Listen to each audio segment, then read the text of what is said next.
প্রথম শতাব্দীর ইহুদিরা এমন একজন মাসিহের জন্য অপেক্ষা করছিল যে তাদের রোমান শাসন থেকে মুক্ত করতে আসবে। পরবর্তীতে ঈসা আলাইহিসসালাম, যিনি প্রকৃত মাসিহ ছিলেন, তার আগমন ঘটলেও ইহুদি আলেমরা তাকে ভণ্ড মাসিহ বলে অপবাদ দেয় এবং তার রিসালাতকে অস্বীকার করে। বনী ইসরাইল তার রিসালাতকে অস্বীকার করলে ঈসা আলাইহিসসালাম ভবিষ্যৎবাণী করেন যে তার পরবর্তী সময়ে বেশ কয়েকজন ভণ্ড মাসিহ বা মাসিহুদ দাজ্জাল আবির্ভূত হবে। গসপেল অফ ম্যাথিউর 24 নং অধ্যায়ে বলা হচ্ছে, আফগান পাকিস্তান সীমান্ত অঞ্চল চিত্রালে তৈরি আফগানি পাকুল বা পাশতুন টুপি সংগ্রহ করতে আমাদের দ্য বিলিভারসুক ফেসবুক পেজে অথবা হোয়াটসঅ্যাপ নাম্বারে অর্ডার করুন। অর্ডার করতে নিচে ডেসক্রিপশন বক্সে দেয়া লিঙ্কে ক্লিক করুন। ঈসা আলাইহিসসালাম মসজিদ থেকে যখন বের হয়ে যাচ্ছিলেন, সেই সময় তার শিষ্যরা তার কাছে এসে মসজিদের বড় বড় দালানের দিকে তার দৃষ্টি আকর্ষণ করতে চাইলেন। এর জবাবে ঈসা আলাইহিসসালাম তাদের বললেন, তোমরা এখন এখানে এসব বড় বড় দালান দেখছো, কিন্তু আমি তোমাদের সত্যি বলছি, এখানে একটা পাথর আরেকটা পাথরের উপর থাকবে না, এসবই ভূমিসাৎ হবে। এরপর ঈসা আলাইহিসসালাম যখন জয়তুন পর্বতমালার উপর বসেছিলেন, তখন তার শিষ্যরা একান্তে তার কাছে এসে তাকে বললেন, আমাদের বলুন কখন এসব ঘটবে। এর উত্তরে ঈসা আলাইহিসসালাম তাদের বললেন, দেখো কেউ যেন তোমাদের না ঠকায়। আমি তোমাদের এ কথা বলছি কারণ অনেকেই আমার নামে আসবে আর তারা বলবে আমি খ্রিস্ট, আমি মাসিহ, আর তারা অনেক লোককে ঠকাবে। তোমরা নানা যুদ্ধের কথা শুনবে এবং তোমাদের কানে যুদ্ধের গুজব আসবে, কিন্তু দেখো তোমরা ভয় পেও না, কারণ ওই সব ঘটনা অবশ্যই ঘটবে, অর্থাৎ রোমান বাহিনী বনী ইসরায়েলকে এবং জেরুজালেমকে ধ্বংস করবেই, কিন্তু তখনও শেষ নয়। হ্যাঁ, এক জাতি অন্য জাতির বিরুদ্ধে লড়াই করবে আর এক রাজ্য অন্য রাজ্যের বিরুদ্ধে যাবে, কিন্তু এসব কেবল যন্ত্রণার আরম্ভ মাত্র। সেই সময় অনেক ভণ্ড নবীদের আবির্ভাব হবে যারা বহু লোককে ঠকাবে, কিন্তু শেষ পর্যন্ত যে নিজেকে স্থির রাখবে সে রক্ষা পাবে। সেই সময় কেউ যদি তোমাদের বলে দেখো মাসিহ এখানে অথবা দেখো মাসিহ ওখানে, তাহলে তোমরা সে কথায় বিশ্বাস করো না।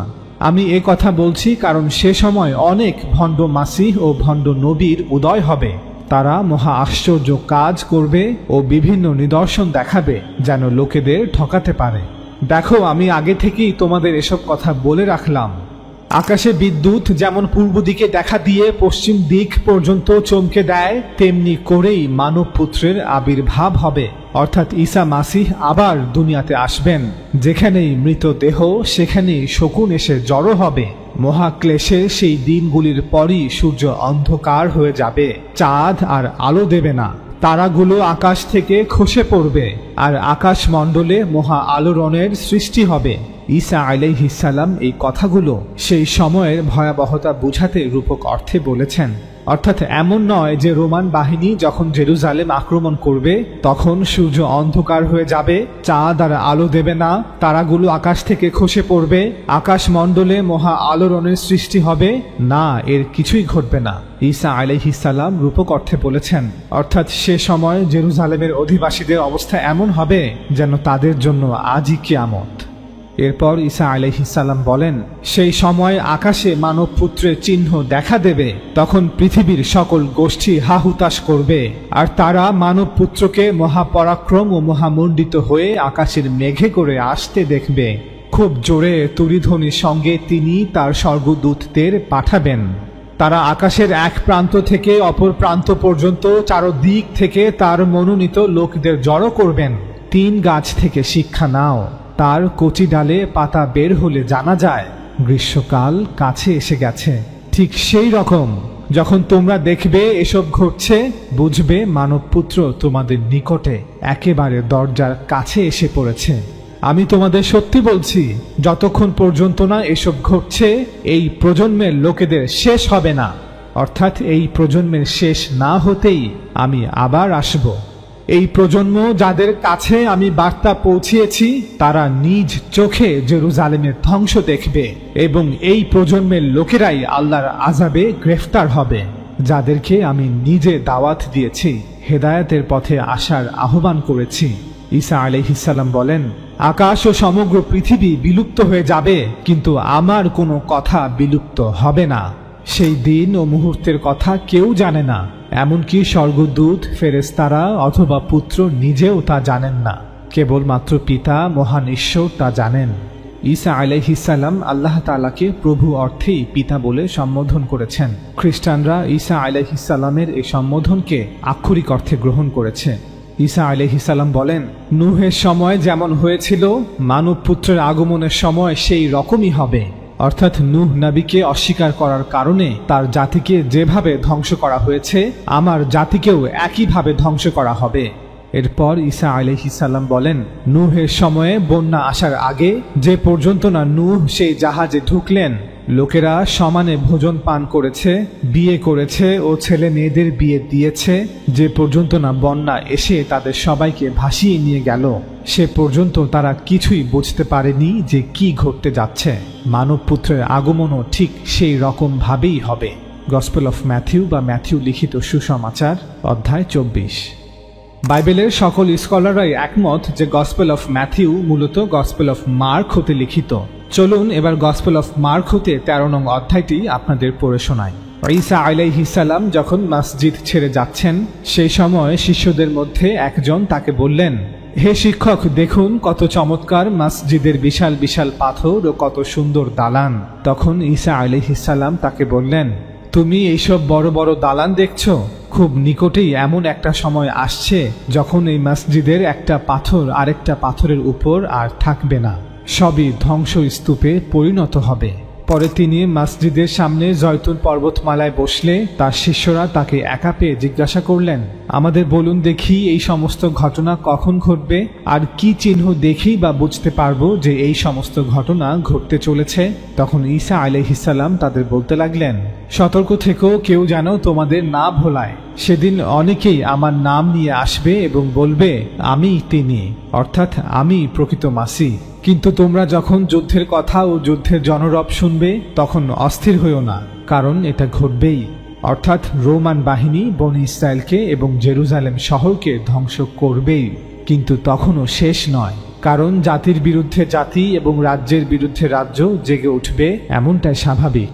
কেউ যদি তখন তোমাদের বলে, দেখো মাসিহ এখানে অথবা ওখানে আছেন, অর্থাৎ প্রকৃত মাসিহ আত্মপ্রকাশ করেছেন, তখন তোমরা তা বিশ্বাস করো না। কারণ ভণ্ড মাসিহরা এবং ভণ্ড ভাববাদীরা উঠবে এবং নানা চিহ্ন ও অলৌকিক কাজ করে দেখাবে। ভণ্ড মাসিহরা এমনকি সম্ভব হলে মনোনীত লোকদেরও ভোলাবে। কিন্তু তোমরা সাবধান থেকো, আমি তোমাদের আগেই সমস্ত কিছু বলে দিলাম।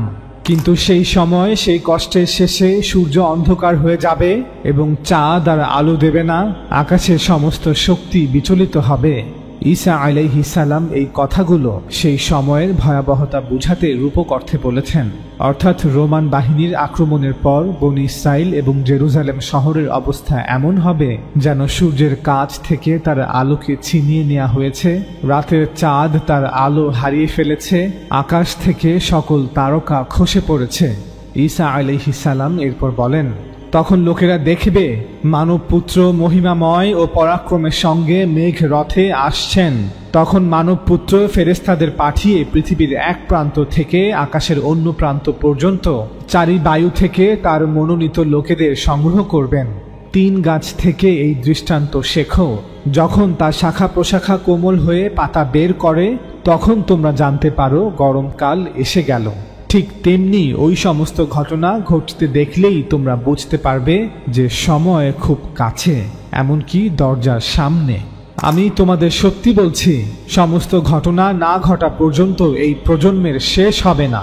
আকাশ এবং পৃথিবীর লোপ হবে, কিন্তু আমার কথা লোপ কখনো হবে না, কারণ এটা আল্লাহ তাআলার কানুন।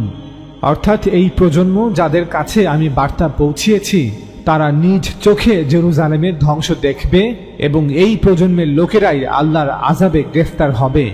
আকাশ এবং পৃথিবীর লোপ হবে, কিন্তু আমার কথা লোপ কখনো হবে না। অর্থাৎ আমার এই ভবিষ্যৎবাণী সত্য হবেই। এটাই রিসালাতের বিশেষ বিধান। রাসূলকে অস্বীকার করলে আল্লাহ সেই জাতিকে ধ্বংস করবেনই। রাসূলের অস্বীকারীদের জন্য এই পৃথিবীতেই আল্লাহ তাআলার আযাব নাজিল করা হয়। ফলে রাসূলদের অস্বীকারীদের জমিন থেকে চিরতরে মুছে দেওয়া হয়, অথবা তাদেরকে চিরস্থায়ী পরাধীনতার লাঞ্ছনাময় জীবনের শাস্তির দিকে নিক্ষেপ করা হয়। পবিত্র কোরআনে নূহ আলাইহিস সালামের জাতি, আদ ও সামুদ জাতি, লূত আলাইহিস সালামের জাতি ইত্যাদি এ ধরনের আরো বিভিন্ন জাতির যেসব ঘটনা বর্ণনা করা হয়েছে তা এই শাস্তিরই বিবরণ।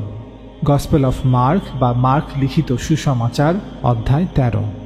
এই দুটি অধ্যায়ে ঈসা আলাইহিস সালাম সর্বপ্রথম বনী ইসরাইলকে সাবধান করেছেন যে যেহেতু তারা ঈসা আলাইহিস সালামের নবুয়াতকে অস্বীকার করেছে এবং আল্লাহর কিতাবকে, ইনজিলকে অস্বীকার করেছে, তাই আল্লাহ তাআলা রিসালাতের বিশেষ বিধান অনুযায়ী বনী ইসরাইলকে আবার শাস্তি দিবেন। যেভাবে তিনি 587 খ্রিস্টপূর্বে ব্যাবিলনের সেনাবাহিনী দ্বারা বনী ইসরাইলকে শাস্তি দিয়েছিলেন, তাদেরকে দাসত্বের লাঞ্ছনাময় জীবনে শাস্তি দিয়েছিলেন, কিন্তু এবার এই শাস্তি রোমান বাহিনী কর্তৃক দেয়া হবে। অধ্যায় 2টিতে ঈসা আলাইহিস সালাম আরো বলেন, রোমানদের বিরুদ্ধে যুদ্ধকালীন সময়ে বনী ইসরাইলের মধ্য হতে এমন অনেক লোক আসবে যারা নিজেদের মাসিহ বলে দাবি করবে যে তারা বনী ইসরাইলকে রোমানদের দাসত্ব হতে মুক্তি দিবে এবং এই পবিত্র ভূমিতে একটি স্বাধীন ইহুদি রাষ্ট্র সৃষ্টি করবে। আসলে তারা হবে ভণ্ড ও প্রতারক। সুতরাং তারাই হলো ভণ্ড মাসিহ বা অ্যান্টিক্রাইস্ট। আরবিতে বললে আল মাসিহুদ দাজ্জাল, অর্থাৎ ভণ্ড মাসিহ। ঈসা আলাইহিস সালাম এরপর বলেন, বনী ইসরাইলের এই প্রজন্মের শেষ না হতেই তিনি আবার ফিরে আসবেন, অর্থাৎ তার প্রথম আগমনের ন্যায় তার দ্বিতীয় আগমনও এই প্রজন্মের সময় কালেই ঘটবে। নূহ আলাইহিস সালামের সময় যেমন হয়েছিল তার আগমনের সময় সেই রকমই হবে, অর্থাৎ তিনি আক্ষরিক অর্থে সশরীরে আসবেন না, বরং রূপক অর্থে আল্লাহর আযাব হয়ে আসবেন এবং বনী ইসরাইলের এই প্রজন্মের লোকেদের উপরই আযাব হয়ে ফিরে আসবেন। আমরা যেভাবে কোনো জালেম ব্যক্তিকে সতর্ক করে রূপক অর্থে বলে থাকি যে আল্লাহ আসবেন, হে জালিম তোর উপর আযাব হয়ে আসবেন, ঈসা আলাইহিস সালামও একইভাবে রূপক অর্থে বলেছেন যে তিনি আসবেন এবং আসবেন এই প্রজন্মের লোকেদের কাছেই যাদের কাছে তিনি প্রথমবার এসেছিলেন। তিনি আসবেন বনী ইসরাইলের এই প্রজন্মের লোকেদের কাছে আযাব হয়ে।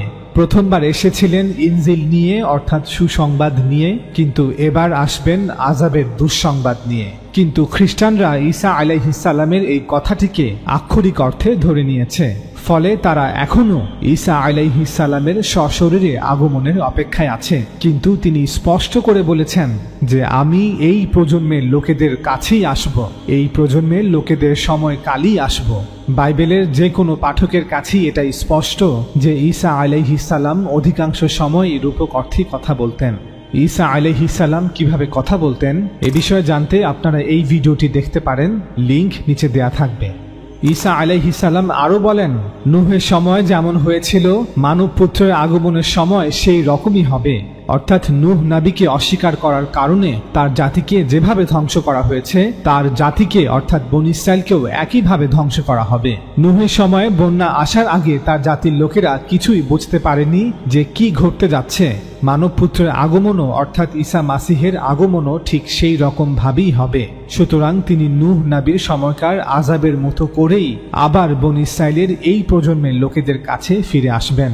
প্রথমবার এসেছিলেন ইনজিল নিয়ে, অর্থাৎ সুসংবাদ নিয়ে, কিন্তু এবার আসবেন আযাবের দুঃসংবাদ হয়ে। আপনারা সবাই জেনে রাখুন, একজন নবী কখনো মিথ্যা ভবিষ্যৎবাণী করেন না। ঈসা আলাইহিস সালাম স্পষ্ট ভাষায় বলেছেন, আমি তোমাদের সত্যি বলছি, যতক্ষণ পর্যন্ত না এসব ঘটছে এই প্রজন্মের লোকেদের শেষ হবে না। অর্থাৎ তিনি যা যা ভবিষ্যৎবাণী করেছেন তা এই প্রজন্মের লোকেদের সাথেই ঘটবে। 1. রোমান বাহিনীর বিরুদ্ধে যুদ্ধ। 2. বিভিন্ন ভণ্ড মাসিহের আগমন। 3. রোমান বাহিনীর হাতে বনী ইসরাইলের বিনাশ। 4. মসজিদে আকসার ধ্বংস। 5. প্রকৃত ঈসা মাসিহের আগমন।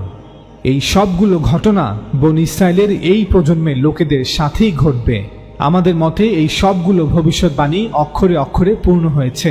খ্রিস্টানদের মতে ঈসা আলাইহিস সালাম এখনো ফিরে আসেননি, বরং ভবিষ্যতে আক্ষরিক অর্থেই তিনি সশরীরে মেঘের উপর ভর করে আসবেন।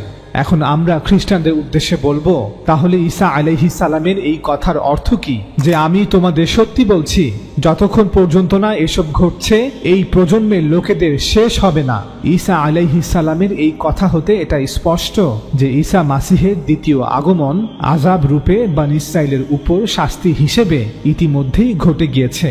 অন্যথায় বলতে হবে যে ঈসা আলাইহিস সালাম মিথ্যা ভবিষ্যৎবাণী করেছেন, কারণ তিনি তার প্রজন্মের লোকেদের কাছে সশরীরে ফিরে আসেননি। খ্রিস্টানরা আজ অবধি এই প্রশ্নের কোনো জবাব দিতে পারেনি যে ঈসা আলাইহিস সালাম এই ভবিষ্যৎবাণী কেন করেছেন যে যতক্ষণ পর্যন্ত না এসব ঘটছে এই প্রজন্মের লোকেদের শেষ হবে না। বাইবেলে বলা হচ্ছে যে ঈসা আলাইহিস সালামের পরবর্তী সময়ে বেশ কয়েকজন ব্যক্তি নিজেকে মাসিহ বলে দাবি করেছিল। ঈসা আলাইহিস সালামের পরবর্তীতে তার শিষ্যরা তার শিক্ষাগুলো মানুষের মাঝে প্রচার করতে থাকে। এই সংবাদ পেয়ে ইহুদি ধর্মীয় নেতারা তাদের গ্রেপ্তার করে আটকে রাখে। পরবর্তীতে শিষ্যদের ইহুদি নেতাদের সামনে দাঁড় করালে ইহুদি মহাযাজক শিষ্যদের জিজ্ঞাসাবাদ শুরু করে। সে বলল, ওই মানুষটির বিষয়ে অর্থাৎ ঈসার বিষয়ে কোনো শিক্ষা দিতে আমরা তোমাদের দৃঢ়ভাবে নিষেধ করেছিলাম। ভেবে দেখো তোমরা কি করেছ। তোমরা তোমাদের শিক্ষায় জেরুজালেম মাতিয়ে তুলেছ, আর সেই লোকের অর্থাৎ ঈসার মৃত্যুর জন্য সব দোষ আমাদের উপর চাপাতে চাইছো। তখন পিটার ও অন্য শিষ্যরা এর উত্তরে বললেন, মানুষের হুকুম মানার চেয়ে বরং ঈশ্বরের আদেশ আমাদের অবশ্যই পালন করতে হবে। ইহুদি মহাসভার ইহুদি নেতারা ঈসা আলাইহিস সালামের শিষ্যদের এই কথাগুলো শুনে প্রচন্ড রেগে উঠল, আর তারা শিষ্যদের হত্যা করতে চাইল। কিন্তু সেই মহাসভার একজন ধর্মীয় নেতা যাকে সকলে মান্য করত, সে উঠে দাঁড়িয়ে এই শিষ্যদের কিছু সময়ের জন্য সভা থেকে বাইরে নিয়ে যেতে বলল। পরে সে অন্য নেতাদের বলল, হে ইসরায়েলীয়রা, এই লোকেদের নিয়ে তোমরা যা করতে যাচ্ছ সে বিষয়ে সাবধান। তোমরা তাদের হত্যা করো না, কারণ কিছুদিন আগে থুদা নামে একজন লোক নিজেকে মহান বলে দাবি করেছিল, অর্থাৎ থুদা নিজেকে মাসিহ বলে দাবি করেছিল। প্রায় 400 লোক তার অনুসারী হয়েছিল, আর সে নিহত হলে তার অনুগামীরা সব যে যার মতো পালিয়ে গেল, তার কোনো চিহ্নই রইল না। থুদার পরে গ্যালিলীয় অঞ্চলে জিহুদা নামে একজনের উদয় হয়। সেও বেশ কিছু লোককে তার দলে টানে, অর্থাৎ থুদার ন্যায় জিহুদাও নিজেকে মাসিহ বলে দাবি করে। পরে সেও নিহত হয় আর তার অনুগামীরাও ছিন্ন ভিন্ন হয়ে যায়। তাই বর্তমানে এই অবস্থা দেখে আমি তোমাদের বলছি, ঈসার শিষ্যদের থেকে দূরে থাকো, তাদের ছেড়ে দাও, কারণ তাদের এই পরিকল্পনা অথবা এই কাজ যদি মানুষ থেকে হয় তবে তা ব্যর্থ হবে। কিন্তু যদি তাদের এই কাজ প্রভুর কাছ থেকে হয়ে থাকে তাহলে তোমরা তা বন্ধ করতে পারবে না। হয়তো দেখবে যে তোমরা ঈশ্বরের বিরুদ্ধে যুদ্ধ করছো। তখন বাকি সকলে এই পরামর্শ গ্রহণ করলো। তারা শিষ্যদের ভেতরে ডেকে এনে চাবুক মারল। ঈসা আলাইহিস সালামের নামে একটি কথাও বলতে নিষেধ করে তাদের ছেড়ে দিল। শিষ্যরা মহাসভার সভাস্থল থেকে বেরিয়ে চলে গেলেন, আর ঈসা আলাইহিস সালামের নামের জন্য তারা যে নির্যাতন ও অপমান সহ্য করার যোগ্য বলে বিবেচিত হয়েছেন এই কথা ভেবে আনন্দ করতে লাগলেন, এবং দমে না গিয়ে প্রতিদিন জেরুজালেমের মসজিদের মধ্যে ও বিভিন্ন বাড়িতে ঈসা আলাইহিস সালামের বিষয়ে শিক্ষা ও সুসমাচারের প্রচার করে দেখালেন যে ঈসা আলাইহিস সালামই হলেন প্রকৃত মাসিহ। বুক অফ অ্যাক্টস অধ্যায় 5। বাইবেল থেকে আমরা জানতে পারি যে ঈসা আলাইহিস সালামের শিক্ষা ছিল ভবিষ্যতে রোমানদের বিরুদ্ধে যুদ্ধকালীন সময়ে কিছু লোক নিজেদের মাসিহ বলে দাবি করবে। ঈসা আলাইহিস সালাম সাবধান করেছেন যাতে তার অনুসারীরা সেই ভণ্ডদের ধোকায় না পড়ে। বাস এতটুকুই। তিনি এর বাইরে কোনো শিক্ষাই দেননি, কোনো কথাই বলেননি। বাইবেল থেকেই প্রমাণিত হয় যে রোমানদের সাথে যুদ্ধকালীন সময়ে ঠিক এমনটাই ঘটেছিল। থুদা এবং জিহুদা সহ পরবর্তীতে হয়তো আরো কিছু লোক নিজেদের মাসিহ বলে দাবিও করেছিল। চলুন এবার দেখি যে কিভাবে ঈসা আলাইহিস সালামের এই শিক্ষাগুলো সময়ের সাথে সাথে বিকৃত হতে থাকে। সেন্ট পল, যিনি ঈসা আলাইহিস সালামকে সরাসরি দেখেননি, তার কথা সরাসরি শোনেননি, যিনি ঈসা আলাইহিস সালামের জামানার পরবর্তী কয়েক বছর পর অর্থাৎ আনুমানিক 33 খ্রিস্টাব্দে ঈসা আলাইহিস সালামকে সত্য মাসিহ বলে বিশ্বাস করেছেন, তিনি 51 খ্রিস্টাব্দে গ্রিসে থেসালোনিকি শহরে সংখ্যালঘু খ্রিস্টানদের কাছে চিঠিতে লিখেন, আমার ভাই ও বোনেরা, আমাদের প্রভু যীশু খ্রিস্টের আগমন সম্পর্কে আমি তোমাদের কিছু কথা বলতে চাই। আমরা যখন একসঙ্গে তার সাক্ষাতে মিলিত হতে যাব সেই সময়টা সম্পর্কে তোমাদের কিছু জানাতে চাই। আমি অনুরোধ করি, প্রভুর দিন এসে গেছে শুনে তোমাদের বিবেচনা বোধ হারিও না, অর্থাৎ ঈসা মাসিহের আকাশ হতে আগমনের সময় এসে গেছে শুনে তোমাদের বিবেচনা বোধ হারিও না বা বিচলিত হইও না। কেউ কেউ হয়তো ভাব বাণী করে বা বিশেষ বার্তার মাধ্যমে তা বলতে পারে। আমাদের কাছ থেকে পাওয়া এ সম্পর্কে কোনো চিঠি কেউ পড়তে পারে। দেখো কেউ যেন এ বিষয়ে তোমাদের কোনোভাবে প্রতারিত করতে না পারে। সেই দিন আসার আগে পৃথিবীতে ঈশ্বরের বিরুদ্ধে বিদ্রোহ দেখা যাবে, অর্থাৎ ঈসা মাসিহের আকাশ হতে আগমনের আগে পৃথিবীতে ঈশ্বরের বিরুদ্ধে বিদ্রোহ দেখা যাবে। সেই পাপ পুরুষ অর্থাৎ সেই অ্যান্টিক্রাইস্ট বা সেই মাসিহুদ দাজ্জাল ধ্বংস হওয়াই যার ভাগ্যে লেখা আছে, সে প্রকাশিত না হওয়া পর্যন্ত সেই দিন আসবে না। যা কিছু ঈশ্বরের নামে আখ্যাত বা উপাসনার যোগ্য, সেই পাপ পুরুষ তার বিরোধিতা করবে ও সবার উপরে নিজেকে প্রতিষ্ঠিত করবে। সেই পাপ পুরুষ এমনকি ঈশ্বরের মন্দিরে গিয়ে অর্থাৎ মসজিদে আকসায় গিয়ে সেখানে আসন করে নেবে এবং ঘোষণা করবে যে সে প্রকৃত ঈশ্বর। তোমাদের কি মনে পড়ে না এমন যে ঘটবে তার বিবরণ আমি তোমাদের কাছে তোমাদের শহরে থাকার সময় জানিয়েছিলাম? তোমরা জানো কোন শক্তি ওই পাপ পুরুষকে বাধা দিয়ে রাখছে যাতে সে নিরূপিত সময়ে অর্থাৎ সঠিক সময়ে প্রকাশ পায়। আমি এসব বলছি কারণ মন্দতার সেই গোপন শক্তি অর্থাৎ সেই শয়তানি শক্তি এখনই জগতে কাজ করে চলেছে, কিন্তু একজন রয়েছেন যিনি এই গোপন শক্তি বা শয়তানের শক্তিকে প্রতিরোধ করে আসছেন। তিনি তা করতেই থাকবেন যতক্ষণ না তা দূর হয়। তারপর সেই পাপ পুরুষ, সেই অ্যান্টিক্রাইস্ট বা সেই মাসিহুদ দাজ্জাল পৃথিবীতে প্রকাশিত হবে।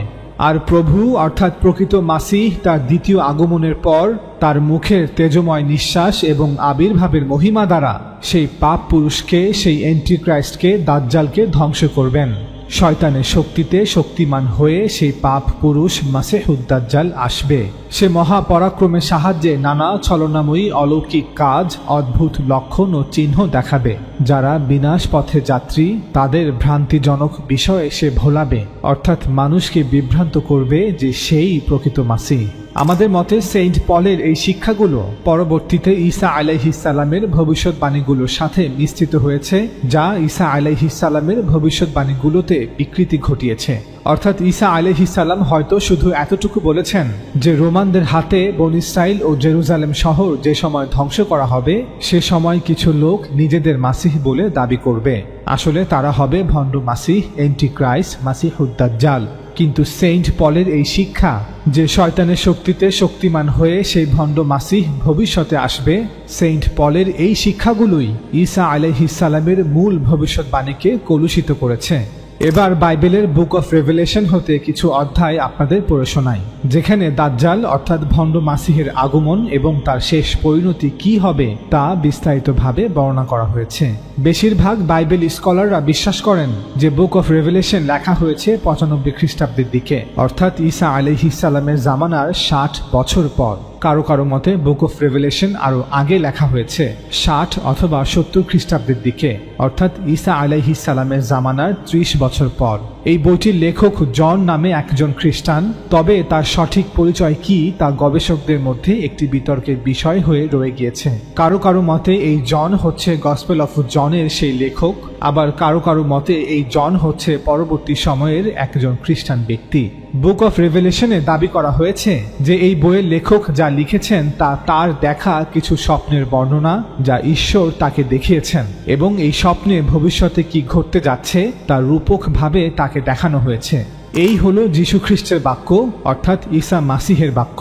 যেসব ঘটনা খুব শীঘ্রই ঘটবে তা তার দাসদের দেখানোর জন্য মহান ঈশ্বর যীশুকে তা দিয়েছিলেন, আর খ্রিস্ট তার স্বর্গদূতকে অর্থাৎ ফেরেশতাকে পাঠিয়ে তার দাস জনকে তা জানালেন। জন যা যা দেখেছিলেন সে সব বিষয়ে সাক্ষ্য দিয়েছেন। এ হলো সেই সত্য যা যীশু খ্রিস্ট অর্থাৎ ঈসা মাসিহ তার কাছে বলেছিলেন, যা কেবলমাত্র মহান ঈশ্বরের বার্তা। বাইবেলের নিউ টেস্টামেন্টে দাবি হচ্ছে এই স্বপ্নগুলো আল্লাহ তাআলা ঈসা আলাইহিস সালামকে দিয়েছেন, অতঃপর ঈসা আলাইহিস সালাম ফেরেশতাদের মাধ্যমে সেগুলো জনকে স্বপ্নে দেখিয়েছিলেন। বুক অফ রেভেলেশনের 13 নং অধ্যায়ে বলা হয়েছে যে জন স্বপ্নে দেখছে সমুদ্রের মধ্য থেকে একটা জন্তু উঠে আসছে, তার 10টা শিং ও 7টা মাথা, আর তার সেই 10টা শিং এর প্রত্যেকটাতে মুকুট পরানো আছে। তার প্রতিটি মাথার উপর ঈশ্বরের নিন্দাসূচক বিভিন্ন নাম, অর্থাৎ সেই জন্তুর কপালে কুফুরিমূলক কিছু শব্দ লিখা। আপনারা যারা এই ভিডিও দেখছেন দাজ্জালের হাদিসগুলোর সাথে কিছু মিল খুঁজে পাচ্ছেন কি? এরপর বলা হচ্ছে যে জন্তুটিকে আমি স্বপ্নে দেখলাম তাকে দেখতে একটা চিতা বাঘের মতো, তার পা ভাল্লুকের মতো, তার মুখটা সিংহের মুখের মতো। সমুদ্র তীরের সেই সাপ অর্থাৎ শয়তান তার নিজের ক্ষমতা, তার নিজের সিংহাসন ও মহাকর্তৃত্ব এই জন্তুকে দিল। আমি লক্ষ্য করলাম যে তার 7টি মাথার একটি মাথায় যেন এক মৃত্যুজনক ক্ষত রয়েছে, কিন্তু সেই মৃত্যুজনক ক্ষতটিকে সারিয়ে তোলা হলো। এই দেখে সমস্ত জগতের লোক আশ্চর্য হয়ে গেল, আর তারা সেই জন্তুর অনুসরণ করলো। ওই জন্তুকে এমন ক্ষমতা দেবার জন্য লোকেরা সেই সাপেরও আরাধনা করতে লাগলো। তারা সেই জন্তুরও আরাধনা করে বলল, এই জন্তুর মতো আর কে আছে? কেই বা এর সঙ্গে যুদ্ধ করতে সক্ষম? গর্ব করার ও ঈশ্বর নিন্দা করার জন্য সেই জন্তুটিকে অনুমতি দেয়া হলো। 42 মাস ধরে এই কাজ করার ক্ষমতা তাকে দেয়া হলো। তাতে সে ঈশ্বরের অপমান করতে শুরু করলো। ঈশ্বরের নামের, তার বাসস্থানের আর স্বর্গবাসী সকলের নিন্দা করতে লাগলো। ঈশ্বরের পবিত্র লোকেদের সঙ্গে যুদ্ধ করতে ও তাদের পরাস্ত করবার ক্ষমতা তাকে দেওয়া হলো। আর জগতের সমস্ত বংশ, লোক, সমাজ, ভাষা ও জাতির উপর কর্তৃত্ব করার ক্ষমতাও তাকে দেয়া হলো। এরপর আমি পৃথিবীর মধ্য থেকে, মাটির ভেতর থেকে একটি জন্তুকে উঠে আসতে দেখলাম। মেষ শাবকের মতো তার 2টি শিং ছিল, কিন্তু সে সাপের মতো অর্থাৎ শয়তানের মতো কথা বলতো। সে ওই প্রথম জন্তুটির সমস্ত কর্তৃত্ব প্রথম জন্তুর উপস্থিতিতে প্রয়োগ করলো এবং সেই শক্তি বলে বিশ্বের সকল লোককে প্রথম জন্তুটির আরাধনা করতে বাধ্য করলো, যার মাথার ক্ষত সেরে গিয়েছিল। দ্বিতীয় জন্তুটি মহা অলৌকিক সব কাজ করতে লাগলো, এমনকি সকলের চোখের সামনে আকাশ থেকে পৃথিবীতে আগুন নামালো। আপনারা যারা এই ভিডিওটি দেখছেন তারা দাজ্জালের হাদিসগুলোর সাথে কিছু মিল খুঁজে পাচ্ছেন কি? এইভাবে সে প্রথম জন্তুর সেবার্থে তাকে প্রদত্ত শক্তির বলে অলৌকিক কাজ করে পৃথিবীবাসীদের ঠকালো। সে পৃথিবীর লোকেদের বলল, যে জন্তু তরবারির আঘাতে আহত হয়েও বেঁচে উঠেছে তার সম্মানার্থে একটি মূর্তি গড়ো। দ্বিতীয় জন্তুটিকে এমন ক্ষমতা দেওয়া হলো যাতে সে প্রথম জন্তুর প্রতিমার মধ্যে প্রাণ সঞ্চার করতে পারে, যেন সেই প্রতিমা কথা বলতে পারে। যে সেই জন্তুর প্রতিমার আরাধনা না করে তাকে সে হত্যা করার আদেশ দেয়। এই জন্তু কি ক্ষুদ্র কি মহান, ধনী ও দরিদ্র, স্বাধীন ও কৃতদাস সকলকে তার ডান হাতে অথবা কপালে একটি বিশেষ চিহ্নের ছাপ দিতে বাধ্য করল। যাদের হাতে এবং কপালে জন্তুর নামের ছাপ ও সংখ্যাসূচক ছাপ ছিল না তারা কেনা বেচার অধিকার হারালো। যে বুদ্ধিমান সে ওই জন্তুর সংখ্যা গণনা করুক। এর জন্য বিজ্ঞতার প্রয়োজন। ওই সংখ্যাটি একটি মানুষের নামের সংখ্যা, আর সেই সংখ্যা হচ্ছে 666। বুক অফ রেভেলেশন অধ্যায় 13। বুক অফ রেভেলেশনের 16 নং অধ্যায় বলা হচ্ছে, আমি জন এরপর স্বপ্নে দেখলাম সেই সাপের মুখ থেকে, জন্তুর মুখ থেকে ও ভণ্ড ভাববাদীর মুখ থেকে ব্যাঙের মতো দেখতে একটি একটি করে 3টি অশুচি আত্মা বেরিয়ে এলো। সেই অপবিত্র আত্মারা ভূতের আত্মা, যারা নানা অলৌকিক কাজ করে। তারা সর্বশক্তিমান ঈশ্বরের বিরুদ্ধে মহাবিচারের দিনে যুদ্ধ করার জন্য সমস্ত জগৎ ঘুরে রাজাদের একত্রিত করল। পরে সেই অপবিত্র আত্মারা হিব্রু ভাষায় যাকে আর্মাগেডন বলে, কেনানের সেই স্থানে নিয়ে এসে রাজাদের একত্রিত করল। বুক অফ রেভেলেশনের 19 নং অধ্যায়ে বলা হচ্ছে, এরপর আমি স্বপ্নে দেখলাম যে স্বর্গ উন্মুক্ত, আর সেখানে সাদা একটা ঘোড়া দাঁড়িয়ে আছে। তার উপর যিনি বসে আছেন তার নাম বিশ্বস্ত ও সত্যময়, আর তিনি ন্যায়সিদ্ধ বিচার করেন ও যুদ্ধ করেন। আগুনের শিখার মতো যার চোখ, আর তার মাথায় অনেকগুলি মুকুট আছে। সেই মুকুটগুলির উপর এমন এক নাম লেখা আছে যার অর্থ তিনি ছাড়া অন্য আর কেউ জানে না। রক্তে ডোবানো পোশাক তার পরনে, তার নাম ঈশ্বরের বাক্য। স্বর্গের সেনাবাহিনী অর্থাৎ ফেরেশতাদের বাহিনী সাদা ঘোড়ায় চড়ে তার পেছনে পেছনে চলেছিল। ফেরেশতাদের এই বাহিনীর পরনে ছিল শুচিশুভ্র মসিনার পোশাক।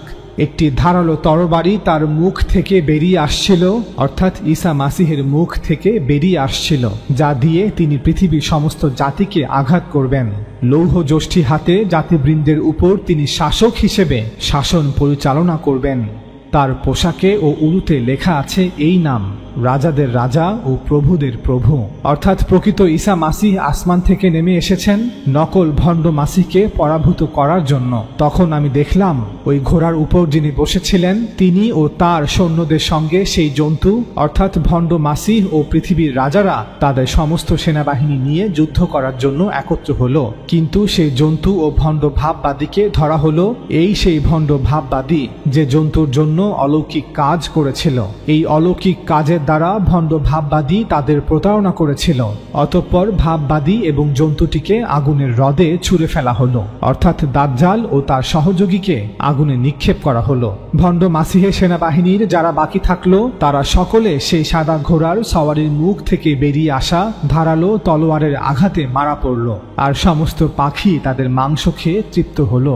এরপর আমি জন স্বপ্নে একজন স্বর্গদূতকে স্বর্গ থেকে নেমে আসতে দেখলাম।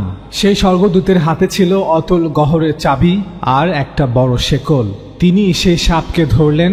সেই পুরনো সাপ বা শয়তান, তিনি তাকে 1000 বছরের জন্য বেঁধে রাখলেন।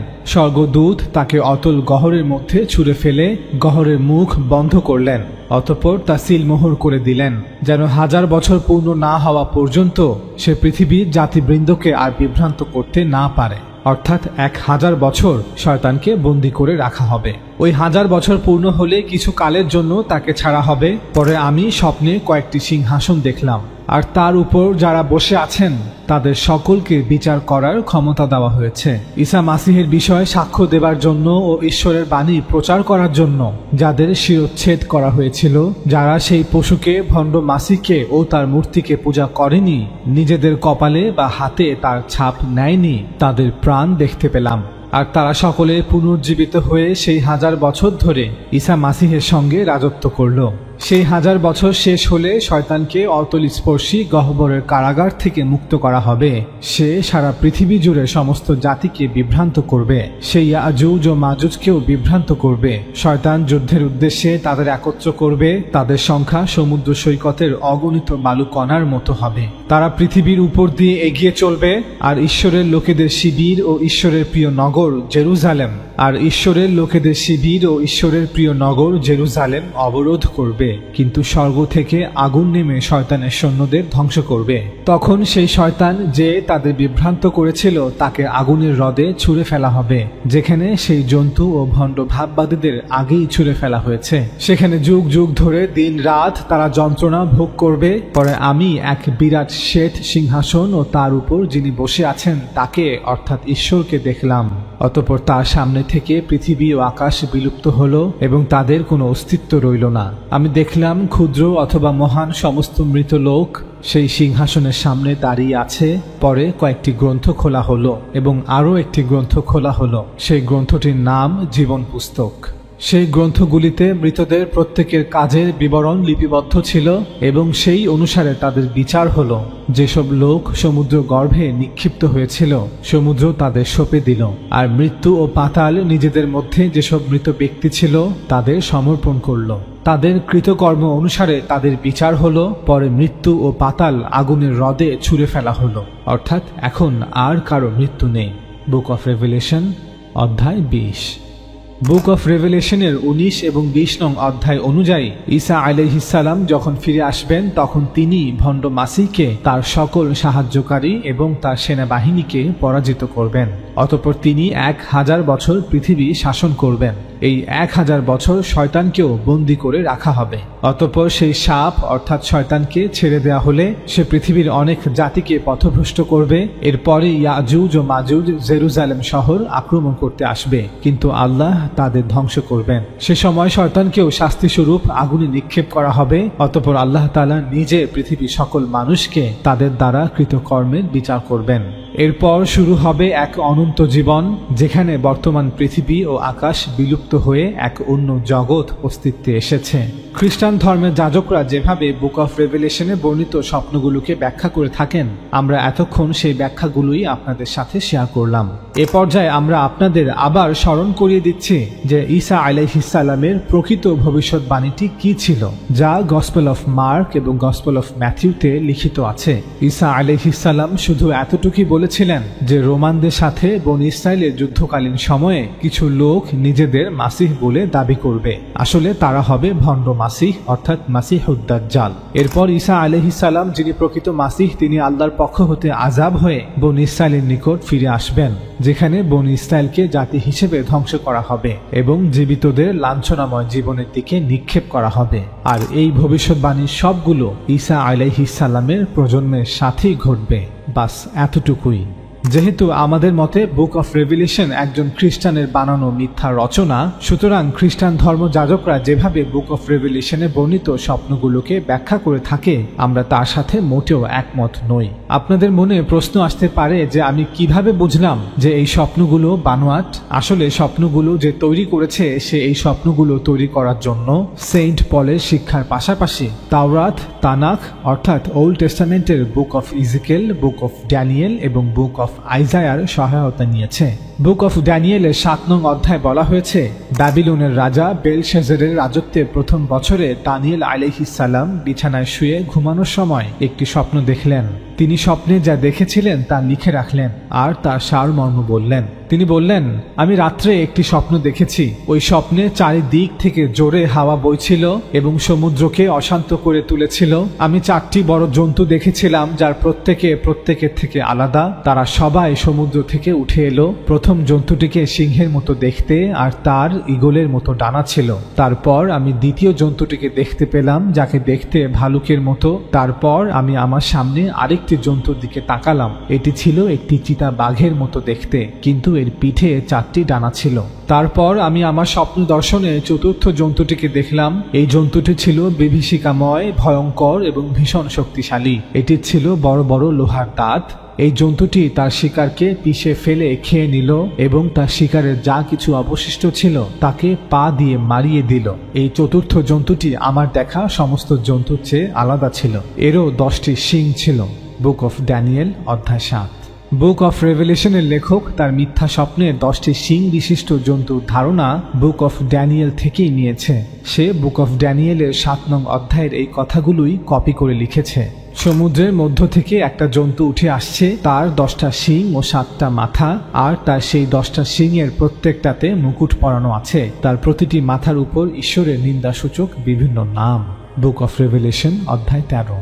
বুক অফ আইজায়ার 11 নং অধ্যায় বলা হচ্ছে, একটি ছোট গাছ যিশয়ের গোড়া থেকে বাড়বে, অর্থাৎ একটি শিশু যিশয়ের পরিবারে জন্মগ্রহণ করবে। ওই শাখাটি যিশয়ের শিকড়গুলি থেকে বাড়বে আর প্রভুর আত্মা ওই বালকটির উপর ভর করবে। এই আত্মা বালকটিকে জ্ঞান, বুদ্ধি, পথ নির্দেশ এবং শক্তি দেবে। এই আত্মা বালকটিকে প্রভুকে জানার এবং তাকে সম্মান করার শিক্ষা দেবে। প্রভুর প্রতি সমীহ দ্বারা বালকটি অনুপ্রাণিত হবে। সে বাইরের চেহারা দিয়ে কোনো কিছুর বিচার করবে না, কোনো কিছু শোনার ভিত্তিতে সে রায় দেবে না। সে সততার সাথে দরিদ্রদের বিচার করবে এবং পৃথিবীর নম্রদের জন্য ন্যায়ের সাথে সিদ্ধান্ত দেবে। সে তার মুখের লাঠি দিয়ে পৃথিবীকে আঘাত করবে এবং তার ঠোঁটের নিঃশ্বাসে সে দুষ্টদের হত্যা করবে। বুক অফ আইজায়া অধ্যায় 11।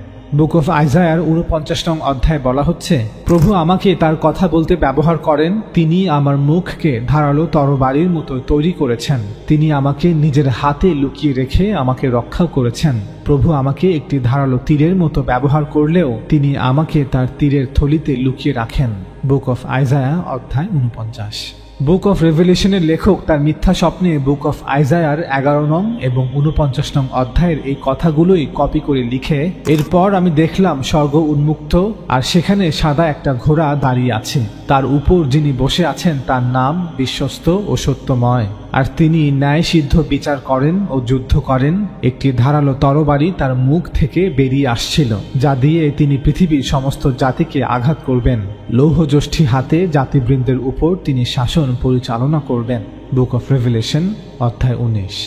বুক অফ ইজিকেলের 39 নং অধ্যায় বলা হয়েছে, হে মনুষ্য সন্তান ইজিকেল, আমার হয়ে গোগের অর্থাৎ ইয়াজুজের বিরুদ্ধে কথা বলো। বলো, প্রভু আমার সদা প্রভু বলেন, হে গোগ, ইয়াজুজ, তুমি মেশক ও তুবলের গুরুত্বপূর্ণ নেতা, কিন্তু আমি তোমার বিরুদ্ধে। আমি তোমাকে বন্দী করে ফেরত আনবো। আমি তোমায় সুদূর উত্তর থেকে ইসরায়েলের পর্বতের বিরুদ্ধে যুদ্ধ করতে আনবো। তুমি ইসরায়েলের পর্বতে নিহত হবে। তুমি তোমার সেনা দল এবং তোমার সঙ্গে সমস্ত লোকজন যুদ্ধে নিহত হবে। আমি তোমাকে সব রকমের পাখি ও বন্য পশুদের খাদ্য হিসেবে দেব। তোমাকে খোলা মাঠে হত্যা করা হবে। এ কথা আমি বলেছি। প্রভু আমার সদা প্রভুই এই কথা বলেছেন। ঈশ্বর বলেছেন, আমি মাগোগ অর্থাৎ মাজুজ ও সমুদ্রের উপকূলে বসবাসকারী সমস্ত লোকেদের উপরে আগুন পাঠাবো। তারা মনে করে যে তারা নিরাপদে আছে, কিন্তু তারা জানবে যে আমি প্রভু। আমি আমার পবিত্র নাম ইসরায়েলে জ্ঞাত করব। আমি তাদের দ্বারা আমার নাম আর অপবিত্র হতে দেব না। জাতিগণ জানবে যে আমি প্রভু, আমি ইসরায়েলের পবিত্র একজন। দেখো সে সময় আসছে যখন তা সিদ্ধ হবে। প্রভুই এইসব কথা বলেছেন, সেই দিনের কথাই আমি বলছি। ঈশ্বর বলেন, সেই সময় আমি গোগকে অর্থাৎ মাজুজকে কবর দেবার জন্য ইসরায়েলে একটি স্থান বেছে নেব। পথিকদের উপত্যকায় যে স্থান মৃত সাগরের পূর্ব দিকে অবস্থিত, সেখানে তাকে কবর দেওয়া হবে। তা পথিকদের পথ অবরোধ করবে, কারণ গোগ, ইয়াজুজ ও তার সেনাদল সেই স্থানে কবরস্থ হবে। লোকে সেই স্থানকে গোগ অর্থাৎ ইয়াজুজের সৈন্যদের উপত্যকা হিসেবেও অভিহিত করবে। দেশ পবিত্র করার জন্য ইসরায়েলের পরিবার 7 মাস ধরে তাদের কবর দেবে। দেশের সাধারণ লোক ওই সব শত্রু সেনাদের কবর দেবে। ঈশ্বর বলেন, কর্মীরা সমস্ত দিন ধরে ওই মৃত সৈন্যদের কবরস্থ করবে, যাতে দেশ পবিত্র হয়। ওই কর্মীরা 7 মাস ধরে পরিশ্রম করবে, পরে মৃতদেহের জন্য এদিক ওদিকে অনুসন্ধান করবে। সেই সব কর্মীরা খুঁজতে খুঁজতে এধারে ওধারে যাবে। তাদের মধ্যে কেউ যদি এক টুকরো অস্থি দেখে, তবে তার ধারে চিহ্ন দিয়ে রাখবে, যতক্ষণ পর্যন্ত না কবর খোঁড়ার লোক এসে ইয়াজুজ সেনাদের উপত্যকায় তা কবর না দেয়, সেই পর্যন্ত সেই চিহ্ন দেওয়া থাকবে। মৃত লোকেদের নগরের নাম হবে হামোনা। এইভাবে তারা সেই দেশ শুদ্ধ করবে। প্রভু আমার সদাপ্রভু এই কথা বলেন, হে মনুষ্য সন্তান ইজিকেল, আমার হয়ে সমস্ত পাখি ও বন্য পশুর সাথে কথা বলো। তাদের বলো, এখানে এসো, এখানে এসো, এসে 4 ধারে জড়ো হও। তোমাদের জন্য আমি যে বলি প্রস্তুত করেছি তা ভক্ষণ করো, অর্থাৎ ইয়াজুজ মাজুজের সেনাদের মৃতদেহ ভক্ষণ করো। ইসরায়েলের পর্বতে এক মহাযজ্ঞ হবে।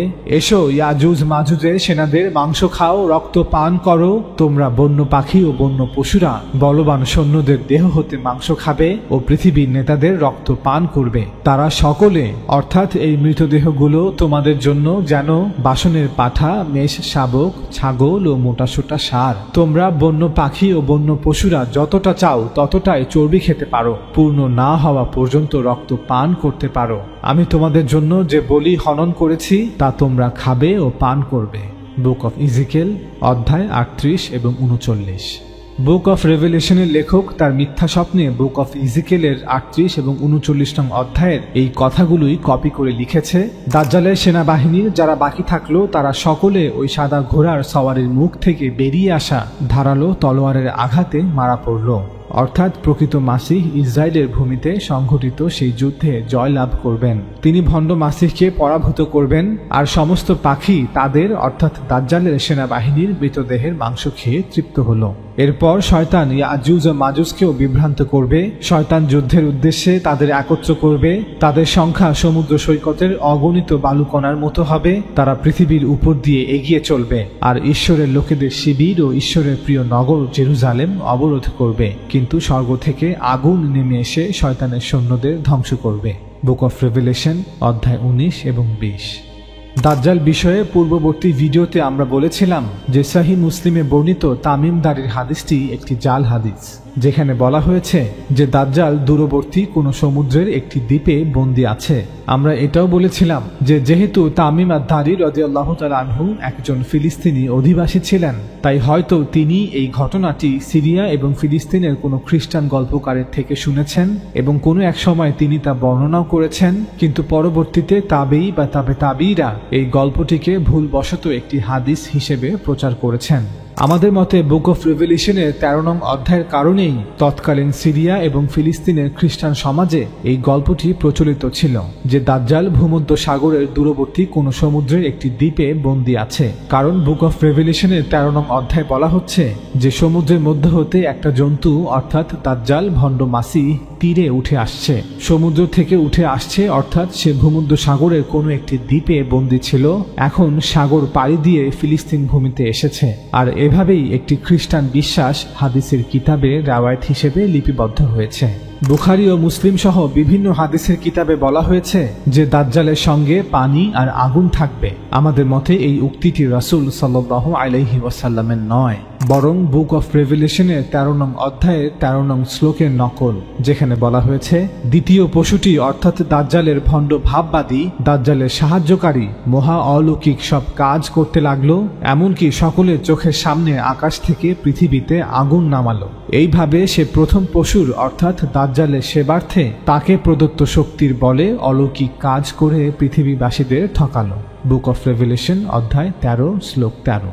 বুখারী ও মুসলিম সহ বিভিন্ন হাদিসের কিতাবে বলা হয়েছে যে দাজ্জালের দুই চোখের মাঝখানে অর্থাৎ তার কপালে কাফি শব্দটি লিপিবদ্ধ থাকবে। আমাদের মতে এই উক্তিটি রাসূল সাল্লাল্লাহু আলাইহি ওয়াসাল্লামের নয়, বরং বুক অফ রেভেলেশনের 13 নং অধ্যায়ের প্রথম শ্লোকের নকল, যেখানে বলা হয়েছে, এরপর আমি দেখলাম সমুদ্রের মধ্য থেকে একটা পশু অর্থাৎ দাজ্জাল উঠে আসছে, তার 10টা শিং ও 7টা মাথা, আর তার সেই 10টা শিংয়ের প্রত্যেকটাতে মুকুট পরানো আছে। তার প্রতিটি মাথার উপর অর্থাৎ দুই চোখের মাঝখানে কপালে ঈশ্বরের নিন্দাসূচক বিভিন্ন নাম অর্থাৎ কুফুরিমূলক কিছু শব্দ লেখা আছে।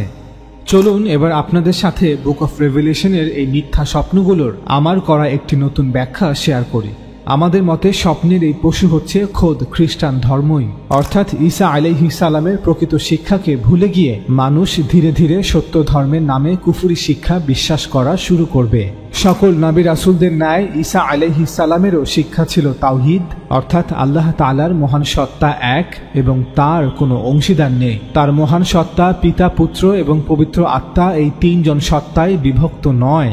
কিন্তু দুঃখের বিষয় হলো, যারা নিজেদেরকে ঈসা আলাইহিস সালামের অনুসারী দাবি করত, তারাই ঈসা আলাইহিস সালামকে আল্লাহ তাআলার অংশীদার সাব্যস্ত করে বসে। এই কুফরি শিক্ষাকে স্বপ্নের মধ্যে একটি পশু হিসেবে দেখানো হয়েছে। যদি এই স্বপ্নটি সত্য হয়ে থাকে, এমন পশু যার 10টা শিং ও 7টা মাথা এবং প্রতিটি মাথার উপর ঈশ্বরের নিন্দাসূচক কুফরি নাম লিখিত রয়েছে, অর্থাৎ প্রকৃত ধর্মে যে শিক্ষা ছিল, ভণ্ড ধর্ম এসে তার বিপরীত শিক্ষা মানুষের কাছে প্রচার করবে, ঈসা আলাইহিস সালামকে অন্য রূপে প্রকাশ করবে, তার কথা ও শিক্ষাকে বিকৃত করবে। এ যেন এক নকল ঈসা, এক ভণ্ড মাসিহ। এরপর স্বপ্নে দেখানো হচ্ছে সমুদ্র তীরের সেই সাপ অর্থাৎ শয়তান তার নিজের ক্ষমতা, তার নিজের সিংহাসন ও মহাকর্তৃত্ব এই পশুকে দিল, অর্থাৎ শয়তান নিজেও তার সকল শক্তি নিয়ে চেষ্টায় লিপ্ত রয়েছে যাতে করে প্রকৃত মাসিহের ঈসা আলাইহিস সালামের শিক্ষাকে বিকৃত করা যায়, এবং সে ঠিকই তার অনুসারীদের মাধ্যমে ঈসা আলাইহিস সালামের শিক্ষাকে বিকৃত করেছে। এরপর স্বপ্নে দেখানো হচ্ছে যে মাটি থেকে একটি পশু উঠে আসলো এবং বিশ্বের সকল লোককে মাসিহুদ দাজ্জালের আরাধনা করতে বাধ্য করল, অর্থাৎ এরা হচ্ছে সেই ভণ্ড ধর্মযাজক, ধর্মের আলেম, যারা ঈসা আলাইহিস সালামের প্রকৃত শিক্ষার বিপরীতে গিয়ে কুফরি শিক্ষা মানুষের মাঝে প্রচার করেছে, যারা প্রকৃত মাসিহকে ত্যাগ করে এক ভণ্ড মাসিহকে মানুষের সামনে উপস্থাপন করেছে, প্রকৃত মাসিহের অনুসরণের শিক্ষা না দিয়ে ভণ্ড মাসিহের উপাসনা, তার আরাধনা করতে উৎসাহিত করেছে। হাজার বছর ধরে কোটি কোটি খ্রিস্টানরা সেই ভণ্ড মাসিহের উপাসনা করছে, তার আরাধনা করছে, ঈশ্বরের পুত্র হিসেবে তার পূজা করছে।